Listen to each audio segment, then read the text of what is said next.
మీ జాతకం ఎలా ఉంటుందో తెలుసుకోండి. వెంటనే జేకేఆర్ గురుగారి అపాయింట్మెంట్ తీసుకోండి. నమస్తే అమ్మా. నమస్తే అమ్మా. అమ్మ, ఆదివారం అమావాస్య వచ్చినప్పుడు జనరల్ గా ఆ రోజుని మనం అంతా ఎలా సద్వినియోగం చేసుకోవాలి? అసలు ఆదివారం చాలా గొప్ప రోజమ్మా. సూర్యుడు ప్రధానంగా ఉండేటటువంటి ఆది అంటే మొదలు మనకి.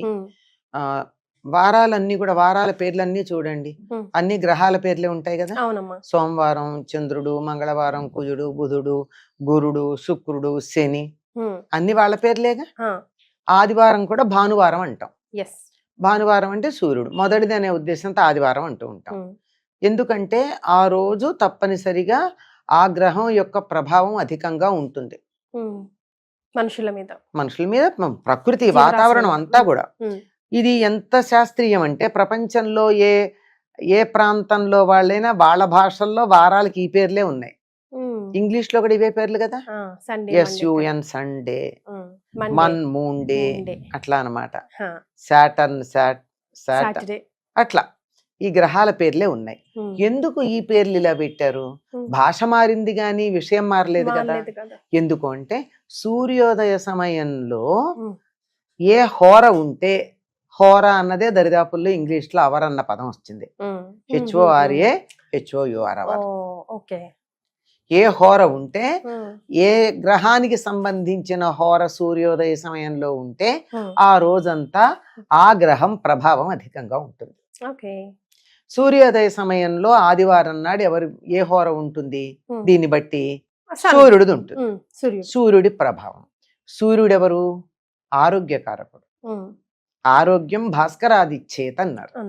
ఆరోగ్యం ఎవరి వల్ల వస్తుంది? సూర్యుడు ద్వారానే వస్తుంది. అంతే కదండి. మన దేశంలో సూర్యకాంతి బాగా ఉంటుంది గనకే ప్రపంచం అంతా గిజగిజలాడినటువంటి సమయంలో కూడా మన దేశంలో ఆ వ్యాధి యొక్క ప్రభావం అధికంగా లేదు. మనకి ఉండాల్సినంత లేదు. కారణం ఏంటంటే సూర్యకాంతి. సూర్యుడే ఎనర్జీకి కారణం. సౌర శక్తికి కూడా మూలం సౌరశక్తి మూలం అంటున్నాం కదా. మూలం సూర్యుడే కనుక శక్తి గాని పోషణ గాని, చెట్లకి పత్రహరితం తయారు చేయించేటటువంటి శక్తిని ఇచ్చేవన్నీ మనకి పుష్టిగా ఆహారం ఇవ్వడానికి కారకుడు సూర్యుడే. వేడి, వెలుగు, కాంతి, ఆహారం ఇలాంటి అన్నింటికి శక్తి. అందుకే కదా మా ప్రత్యక్ష దైవం అంటాం. అందుకే ఆయన్ని ప్రత్యక్ష దైవం అన్నాం. మిగిలిన దేవతలు కనపడ్డా కనపడకపోయినా ఈయన కనపడతాడు. అటువంటి సూర్యుడి యొక్క శక్తి అత్యధికంగా ఉండేటటువంటి రోజున సూర్యుడిని ఆరాధించినట్టయితే మనకు ఆరోగ్యం బాగుంటుంది. అందువల్ల ఏం చేయమని చెప్పారంటే ఆదివారం నాడు అభ్యంగన స్నానం చెయ్యకూడదు. కూడదు. మనం ఏంటమ్మా రివర్స్ చేస్తామా? చెప్తాను, కారణం కూడా చెప్తా. ఆదివారం నాడు మాంసాహారము తినకూడదు. అవును, అదే రోజు తింటాం ఇన్ పర్టికులర్. అసలు దీని గురించి నేను సపరేట్ వీడియోనే చేద్దాం అనుకున్నాను, బట్ టాపిక్ వచ్చింది కాబట్టి చెప్పండి అమ్మా, ఎందుకు తినకూడదు, వై చెప్తాను. ఆదివారం నాడు బ్రహ్మచర్యం పాటించాలి వివాహితులు కూడా. ఏమిటి కారణం? ఇవి ఆరోగ్యానికి కారణం.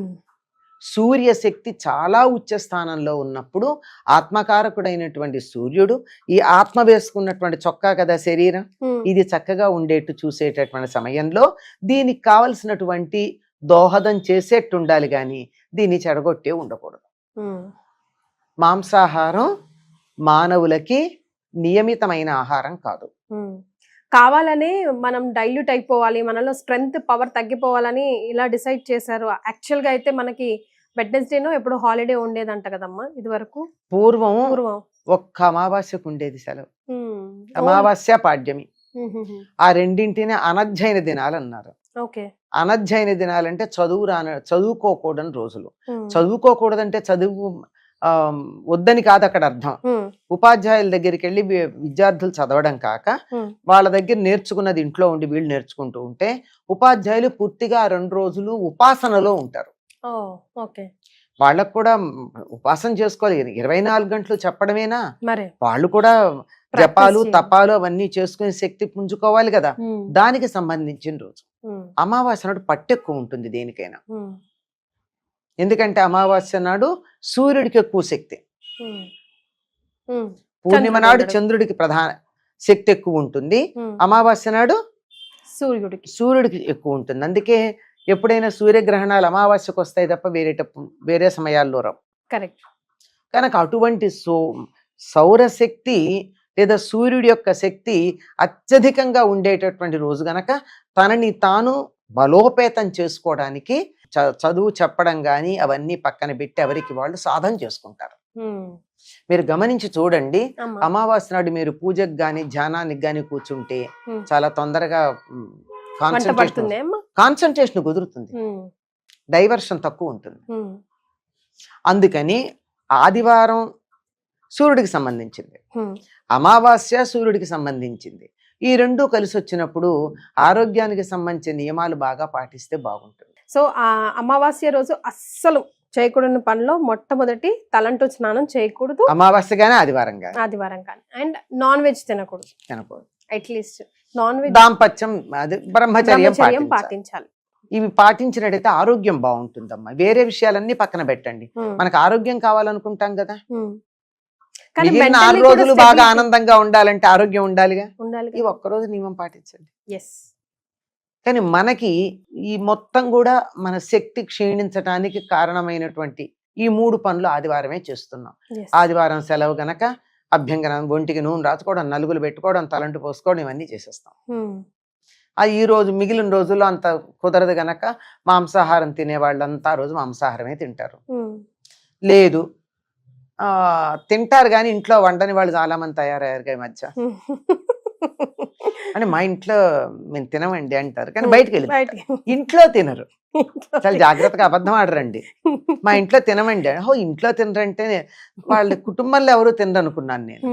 తర్వాత తెలిసింది ఏమిటంటే ఇంట్లో తినరు, అంతేగా. అందుకని బయటకు వెళ్ళి తినడం. మీరు గమనించండి, ఎక్కడ చూసినా హోటల్స్ అన్ని ఫుల్ ఉంటాయి ఆదివారం. అవునమ్మా. కానీ ఏ మాట కామాట నాతో చాలా మంది ఈ మధ్య చాలా చెప్పడం వల్ల ఆదివారం మెల్లిమెల్లిగా తగ్గిస్తున్నారమ్మా ఫంక్షన్స్ కూడా. ఆరోగ్యం అమ్మా, మిగిలిన 6 రోజులు సుఖపడాలంటే ఒక్కరోజు జాగ్రత్తగా ఉంటే అయిపోలే. మరే హాయిగా ఉండండి. నేను చాలా విన్నాను ఆదివారం తినకూడదంట చెప్పారు. అందుకే ఈసారి నేను చాలా విన్నాను, తగ్గిస్తున్నామని చాలా విన్నాను. కానీ మంచి డ్రాస్టిక్ చేంజ్ కదమ్మా. చేసాం, చెప్పగా ఎందుకే చెప్పాలమ్మా. మీ పేరే తీసుకుంటారు కూడా. అనంతలక్ష్మి గారి వీడియోస్ చూసాము, తినకూడదంట, అసలు ఆదివారం ఒక్కరోజు తినకపోతే సస్తామా అనే వాళ్ళు కూడా ఉన్నారమ్మా. అసలు ఇంకో సంగతి తెలుసా అమ్మా, మాంసాహారం తీసుకునేటటువంటి వాళ్ళు కూడా, నాన్ వెజిటేరియన్స్ అని ఎవరినైతే అంటామో వాళ్ళు కూడా ప్రతిరోజు తినరమ్మా నాకు తెలిసి. ప్రతిరోజు తినరు, వారానికి 1 రోజో 2 రోజులో తింటారు అంతే. మిగిలిన రోజుల్లో మామూలుగానే తింటారు.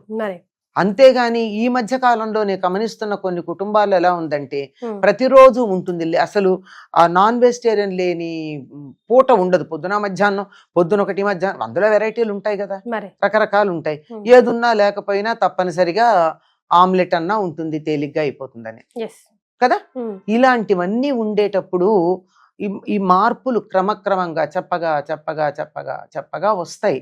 అందుకే ఏం చెప్తారంటే, ఎవరు వింటారు, గొంతు చించుకుంటావు, కంఠశోష అని వెక్కిరించే వాళ్ళున్నా 1000 మంది వెక్కిరించండి, ఒక్కళ్ళు వింటే చాలు నా గొంతు చించుకుంటే అని చెప్తాను నేను. సూపర్, చాలు కదా, మార్పు అయితే వస్తుంది. ఈవెన్ పిల్లల్లో కూడా అభ్యంగన స్నానం అన్నది కూడా భోగానికి సంబంధించింది. ఏమవుతుందమ్మా, ఉదాహరణకు మాట చెప్తాను వినండి.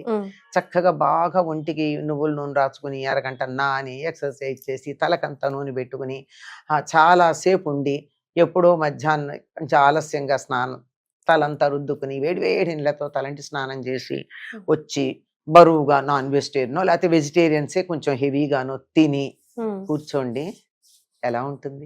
ఇంకేముంది, ఇంకా ఆ రోజు అయిపోయిందా, ముద్దపప్పు లాగా అక్కడ నుంచి అయిపోతారు కదా. అలా కాకూడదు. ఎందుకంటే ఈ రోజు నీ ఆత్మశక్తిని పెంచుకునే రోజు. సూర్యుడు నీ ఆత్మ మీద ప్రభావం చూపిస్తాడు. ఈ రోజు నువ్వు నిన్ను అభివృద్ధి చేయించుకునే రోజు. నీ అభివృద్ధి ఆగిపోయింది. మరి ఇంకేమిటి, నీకు సంకల్ప శక్తి ఎక్కడా, స్ట్రాంగ్ విల్ ఎక్కడా, ఇది చేద్దాం అనుకుంటే దాని మీద నిలకడ ఉండగలిగినటువంటి మనస్సుకి గట్టితనం ఎక్కడా, అన్ని పోయినాయి కదా, చచ్చు మొహాల్లా తయారవుతాం. అందువల్ల ఆనాడు తప్పనిసరిగా పాటించాల్సింది ఇది. అందులో ఆదివారం కలిసి వచ్చింది అనుకో, ఇంకా జాగ్రత్తగా ఉండాలి. అమావాస్యకి సూర్యశక్తి ఎక్కువ అని చెప్పుకున్నాం కదా, అవునమ్మా. తప్పనిసరిగా అది చేయడం. అందులో అమావాస్య అనగానే ఉండేది ఇంకొకటి ఉందమ్మా. ఉమ్. అమావాస్యకి పితృతిథి అని పేరు. అమ్మా. పితృదేవతలకి తర్పణాలు ఇస్తారు ఇప్పటికీ సంప్రదాయం తెలిసిన వాళ్ళు. ఉమ్. స్నానం ప్రతి చేసి అమావాస్యకి. ప్రతి అమావాస్యకి తప్పనిసరిగా స్నానం చేసి తడి బట్టలతో తర్పణాలు ఇచ్చి ఉమ్. వీలైతే ఒక బ్రాహ్మడికి పిలిచి భోజనం పెట్టుకుని, అంటే పితృదేవతల్ని తలుచుకుని అలా చేసేవాళ్ళు కూడా ఉన్నారు. ఉన్నారు. అంత కాకపోయినా కనీసం తర్పణాలైనా ఇస్తారు. ఉమ్. మగవాళ్ళు అయితే నువ్వుల దగ్గర పెట్టుకుని ఇస్తారు. ఉమ్. ఆడవాళ్ళు నువ్వులు దగ్గర పెట్టుకోకపోయినా కనీసం నీళ్ళన్నా పితృదేవతలకు ఇవ్వడం అన్నది ఉంటుంది. ఉమ్. కనుక పితృదేవతలకి పితృకార్యాలు చేసినప్పుడు ఎన్ని నియమాలు పాటిస్తాం? ఉమ్. ఆ అవునమ్మా. రోజు మాంసాహారం తినం, తినము. మసాలాలు, ఉల్లిపాయ, వెల్లుల్లిపాయ లాంటి తామసిక ఆహారాలు తినం. ఉమ్. ఇప్పుడు తమో గుణాన్ని పెంచుతాయి ఇవన్నీ. ఉమ్. అవన్నీ తినం. సాత్విక ఆహారం తింటాం, ఒక్కపూటే భోజనం చేస్తాం. పితృకార్యాలు చేసేటప్పుడు తలంటి పోసుకోరు కదా, Yes. తల స్నానం చేస్తారు. రెండిటికి తేడా ఉంది, తలంటికి తల స్నానానికి. ఉమ్. తలంట అంటే అభ్యంగన నూనె స్నానం, రాచుకుని నూనె అభ్యంగన రాచుకొని స్నానం చేయడం. ఉమ్. తల స్నానం అంటే ఉన్నవాళ్ళు ఉన్నట్టుగా ఒంటి మీద పోసుకున్నట్టు నెత్తి మీద నీళ్ళు పోసుకోవడం. ఉమ్. రైట్.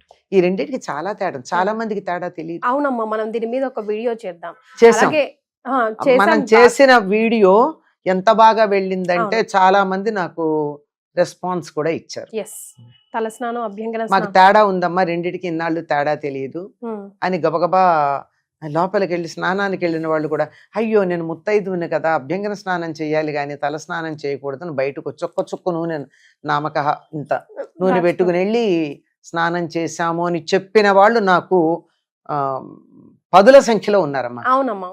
అంటే ఇది నాతో కూడా బాగా నాకు వైరల్ ఎదురుపడి చెప్పిన వాళ్ళు. ఎస్. సో ఆదివారం అమావాస్యని ఇలా సద్వినియోగం చేసుకుంటే అమ్మకి కాదు, ఎవరి శరీరం వాళ్ళకి ఉపయోగపడుతుంది. Life నాకేం ఉపయోగం లేదమ్మా, అందరికి నాకు ఉపయోగం వల్ల 10 మంది బాగుపడ్డారన్న తృప్తి తప్ప ఇంకేం లేదు నాకు. మరే అంతకన్నా అదే కదా. ఇంకేం లేదు. వీలైనంత వరకు ఆరోగ్యాన్ని పెంపొందించుకోండి. శారీరకమైన ఆరోగ్యంతో పాటు మానసిక ఆరోగ్యం, ఆత్మ గట్టిపడడం, ఈ వీటికి సంబంధించింది కనుక అది పెంపొందించుకుందాం. చాలా సంతోషం అమ్మా, ధన్యవాదాలు.